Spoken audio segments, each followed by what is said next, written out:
Welcome back. Today we're going to be looking at scope in Python, and I'm sure when you think of scope, one of the things that comes to mind is crosshairs, and in many ways there are lots of similarities. Scope is about whether something's inside or outside of a certain area. So if we take this function for example, you can see that we're able to reference the variable value even though it's outside of the scope of the function because of local variables.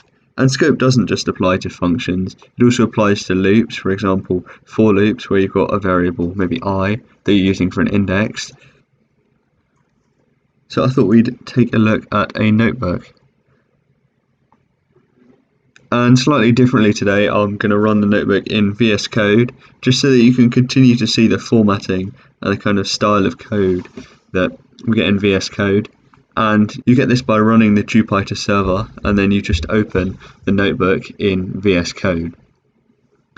So we start with this example, where it says variable is a value, and then we have a function that just prints the variable, and then we call it, and it prints the value. Something interesting to note is that if we hadn't declared value before the function, then it wouldn't have worked. And then here we've got a variable called variable, and then inside the function we've got one of the arguments called variable. And so this time it's going to ignore the name variable outside the function, and it's going to print the variable name other value. And then you can see something similar happens here, where we set the variable to another value, and you see this one here is the one that takes precedent. As you can see, in this one we're referencing variable and then changing the value, but surprisingly we get an error, as you can see. And so the issue is, it thinks that we're creating a variable called variable, and that's just within the scope of our function, and then we're trying to print it, but we're printing it before we declare it. So that will be a bit like having a line at the very top of the code that says print variable. And so if we want to print this value variable, we have to use the global keyword.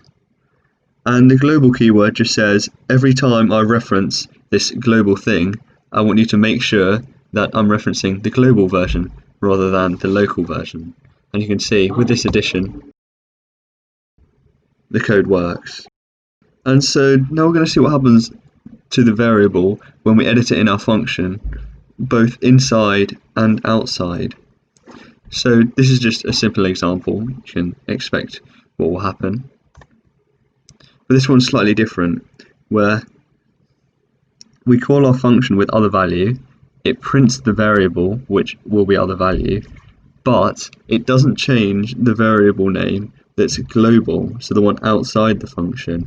And so it prints other value from the function, and then just the regular value from inside the function.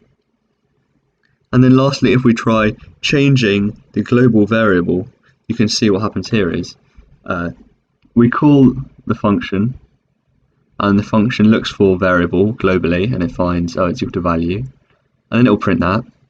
And then it's still referencing the global variable, and it says variable is another value, and then at the end it's changed it to another value.